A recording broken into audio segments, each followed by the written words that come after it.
That's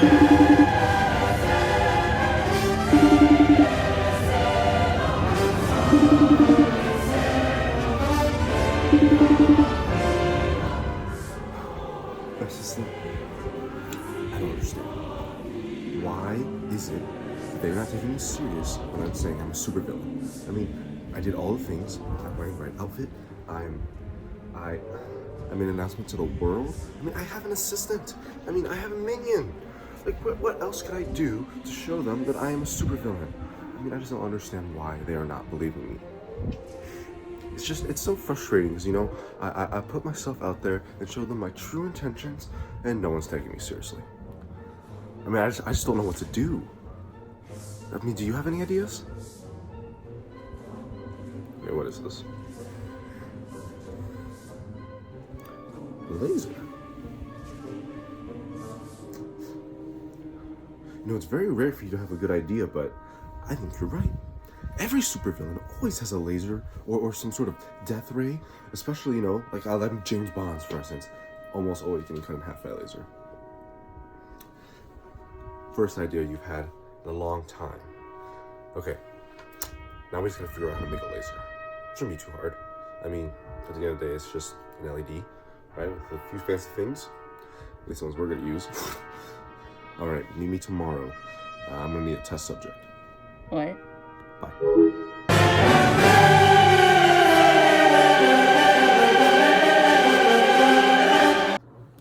Okay, so we're gonna build a laser, but what even is a laser? Okay, now that I've had my Vsauce moment over, first we just gotta understand how is it that we as humans generate light? More specifically, just how is light generated in general? So we've probably heard this word photons, electromagnetic waves, all these things. And I'm not gonna get into every single gritty detail, but I'm gonna give you a quick overview. Essentially, we have the things called atoms. You can look at the Bohr model here.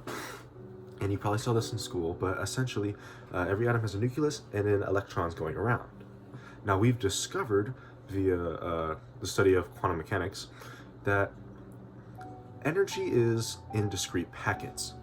You could say, that's what these bands are telling you, that the electron can either be excited, that's what we call when an electron has excess energy, to one of these bands, or it becomes less excited and it drops down a band. It can't be in between these bands, it can only be on one or the other.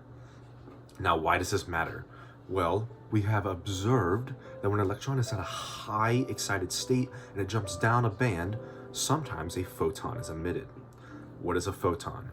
A photon is just a fancy word for an electromagnetic wave. Now, if you want to know more about this, I would suggest first just figuring out what an electric field is, and then how when an electric field is moving, it generates a magnetic field. At least that's what we call it. All you need to know for our purposes today is that when an electron moves down a band or moves at all, it creates an electromagnetic wave. We call this electromagnetic wave light, at least one of them. Here, look at this spectrum here. All of these things are just different names for the same phenomena, an electromagnetic wave. Now, depending on how much energy is in the wave, or what we like to call the frequency, so if you look, these waves get scrunched together, essentially it just means that the wave is oscillating or moving faster. Here, look at this image. When you have an electron move, its electric field moves as well. When its electric field moves, you could say that that electric field is now a wave. That's what we're calling these electromagnetic waves. So why is this important for our purposes? Well, if we want to generate any light at all, we need to generate an electromagnetic wave that just so happens to have the right frequency of a color that we're going to see. In this case, we're going to go with red. So how do we do this, you might be asking? Well, it's quite simple in theory. All we have to do is be able to control when an electron jumps down a band. And depending how far it jumps down, we can actually control the frequency of the electromagnetic wave produced. In this case, we're going to make sure that when the electron jumps down, it's going to produce a red wave. Now, when I say that the wave is moving faster, it's not how you might be thinking. Oscillating and the actual movement of the wave through space is different. all electromagnetic waves move at the speed of light. That's how they work. Now, in reality, it should be really called more like the speed of an electromagnetic wave, but obviously, as we see light as the primary electromagnetic wave that we experience, that's why we call it. When I say move, I mean how the wave itself, if you look at the wave, how much it's going up and down, you could say. This is a really inaccurate description, but that's the only way you can really visually describe it, by looking at these graphs. Okay. Now, are there any other examples? Why can't our laser even burn stuff? I mean, that doesn't make any sense. Okay, I described how the laser is burning an object a little inaccurately, so I'm just gonna fix that here. Essentially, when you have an electromagnetic wave and it hits a material, usually that material will the electrons in the material will try to replicate the electromagnetic wave. Um, However, that's not always the case. So sometimes when you shoot at a material, electromagnetic wave, the material will absorb some of the wavelengths of whatever it is you're shooting at. Like, for instance, take the sun, for example. Some objects are going to absorb certain parts of the light versus other parts of it. Anyway, what's important for our purposes is what happens to those wavelengths that aren't absorbed. So take any object, let's say that it absorbs most of the wavelength, but then it also reflects back, let's say the red light in this case. What happens to all the other light in it? Well, it still has to come off of that object because of the laws of physics that at least we've observed. And the most common way for this to happen is heat. So if we shoot enough energy via electromagnetic wave from our laser at an object, eventually there will become a point where the only way for that energy to escape the object is through heat. Or at least maybe when you shine your laser pointer on an object that isn't going to, burn the object, it still might be releasing some energy and heat, but it's just such a low amount it's not going to affect anything. Okay, so how do we control this? We use a substance called a semiconductor. Now, for our purposes, I'm not going to explain exactly what a semiconductor is, but what's special about it is that sometimes it's a conductor and sometimes it's not. Now, the outermost shell, we call it the valence band or the conduction band. Sometimes by using technology to stimulate this semiconductor, you can control whether the atom is going to be at the furthest band or a closer band. And by mixing certain materials in a semiconductor, you can widen or decrease that band gap between the outmost band, which is like the conducting band. The conducting band just simply means that the electron would be free to hop over to another atom or something, or a lower band. And so if you think about this, all we got to do is just stimulate it so it jumps up the band and then it jumps down. This is what we call a semiconductor that is specifically being used to make a light emitting diode. Light emitting diode, LED. That's what your phone uses. That's what all screens use. Pretty much any light source that you're thinking of that is color, that isn't happening via like a colored glass. That's what's happening here. Okay, so we have this light emitting diode. How do we turn that into a laser? Because I've held a LED in my hands and I'm not burning alive. Okay, so we have our light emitting diode. How do we turn this to a laser? I've held an LED before and I haven't burned alive. Well, essentially, we're going to change it a little bit. We're going to add some mirrors. We're going to change the length of the area where the light inside of the mirrors is being reflected. And if you look at this diagram here, you can sort of see it here. Essentially, all we're going to do is just make sure that all of the light that is being generated is of the same wavelength, and also that's in the same orientation. And we're also going to make sure that we can get as many of the semiconductor atoms to also be generating this light. And once that happens, you have a laser beam. It gets a little spread out, so we usually use a lens to focus it. And boom, you have a laser. Now, not all lasers are the same. A lower powered laser might not hurt anything. But a high powered laser, when it hits an atom, it's going to excite it a lot more than it would a lower powered laser. That atom now has a lot more energy. What's that atom going to do? It might reflect the light.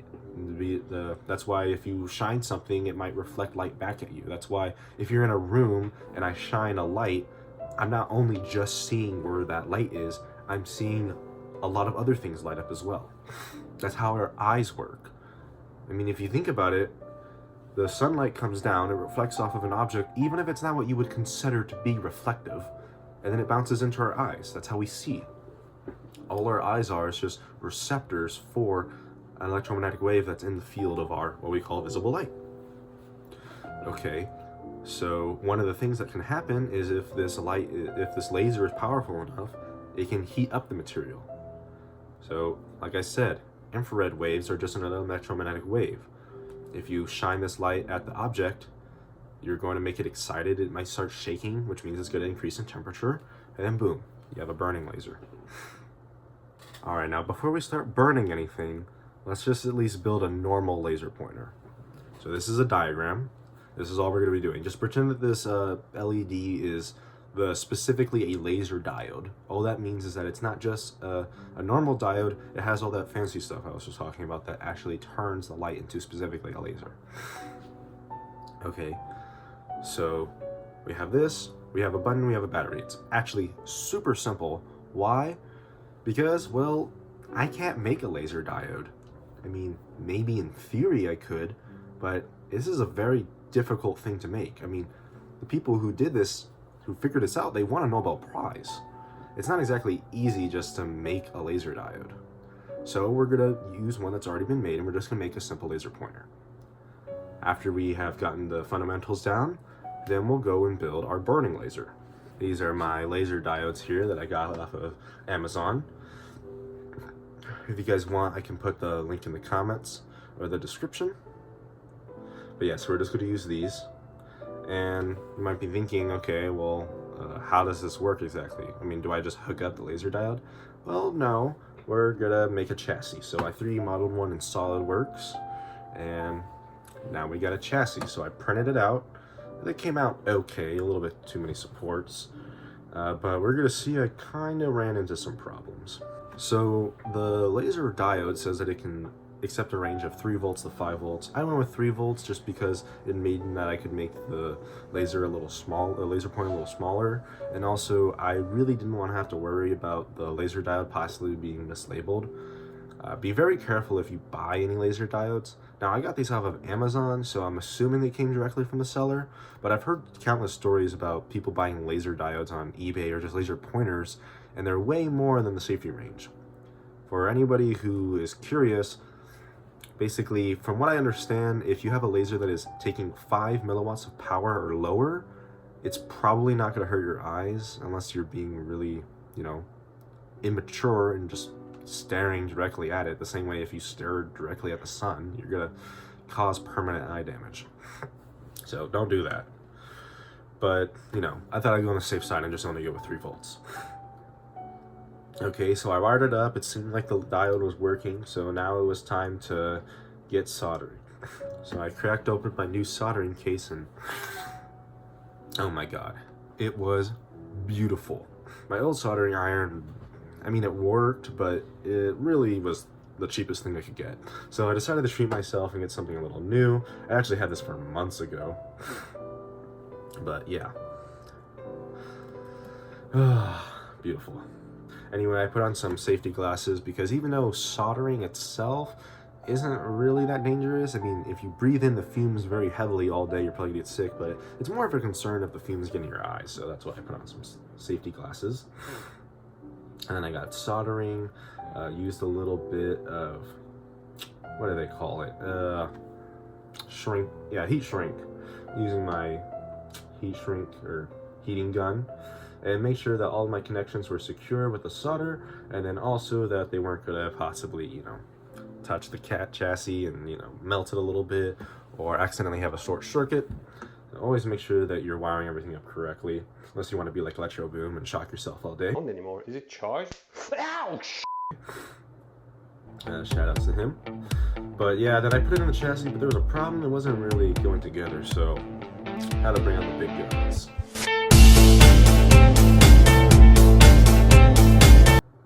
Yeah, but it didn't work. Tragic, I know. So I thought, well, I know why it's not working. I'm not using the engineering knowledge that I've learned from my classes. And one of my professors always told me,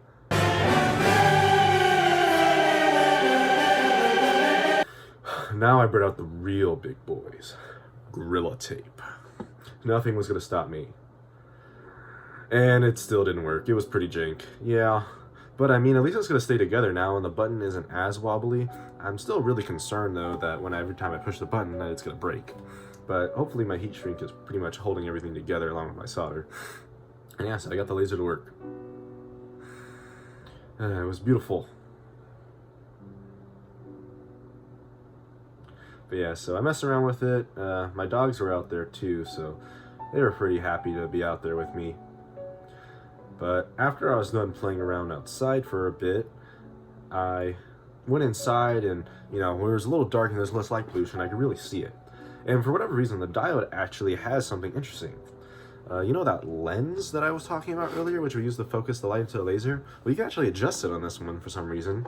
And so I wanted to show you guys here what I meant, how the lens actually does adjust the light. So earlier you can see that it was spread out sort of more like a flashlight, and now it was more intense together. You can also see that absorption property I was talking about earlier. You can see on my dog here that her white fur, which we all know, white is more of a collection of the visible lights than actual, you know, wavelength itself. It reflects more because, I mean, it's not really absorbing as much light. However, the black, you can see the laser was a lot dimmer because it was absorbing a lot more of the light. But it wasn't perfect black, as almost no color is perfect black aside from that paint that was made not too long ago that can absorb a lot of light, even though it's still not perfect. You can see it absorbed more of the light, but, you know, her fur was still emitting back and reflecting back some of that red light. I do want to warn you guys before I show you this that if you are going to play around with a laser in your pets, first off, make sure you're actually mature enough to use a laser and that you're not going to accidentally shine in your pet's eyes. Like I said, I'm using a 5 milliwatt laser here, so even if it touches their eye for a second, it hopefully shouldn't cause any damage. But again, please be really careful. So yeah, sadly I couldn't get it on video, but I was able to actually control my dogs. So I guess aside from my assistant, I have a few more minions, but I sort of spoke too soon there because I couldn't really get them to play with it afterwards. I mean, they really were acting like a cat. And now they just had no interest at all. I'm not exactly sure what happened there. I mean, I literally only left for about 10 seconds to grab my phone. You can see that they kind of look at it for a second, but they seem to just be more interested in me and what I was doing. And it looked really cool in my room when it was darker at night. Now, as for the burning laser, we're gonna have to go more than this. So, now that we're back, what exactly is the difference between my normal laser and the burning laser? Well, as I said before, the laser we're using right here is a 5 milliwatt, or at least something around that. So, it's not really, it has some energy, it has a lot of, it has power, but not the kind of power we're gonna need to actually burn things. Instead, I ordered a 500 milliwatt laser diode, and we're gonna just install that into one of our laser tubes. Okay, and so what's the difference? Well, this laser should be able to burn some things, maybe some matches, pop some balloons.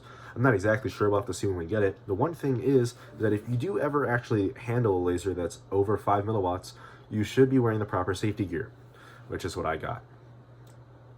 So, we're not just gonna build a little silly tube like this, we're gonna actually do the 3 basic principles of being a supervillain.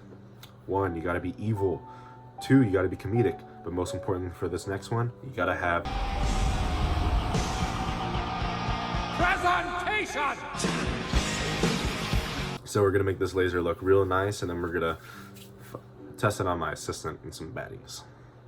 Alright, stay tuned for the next video. I'll show you that there. Bye guys.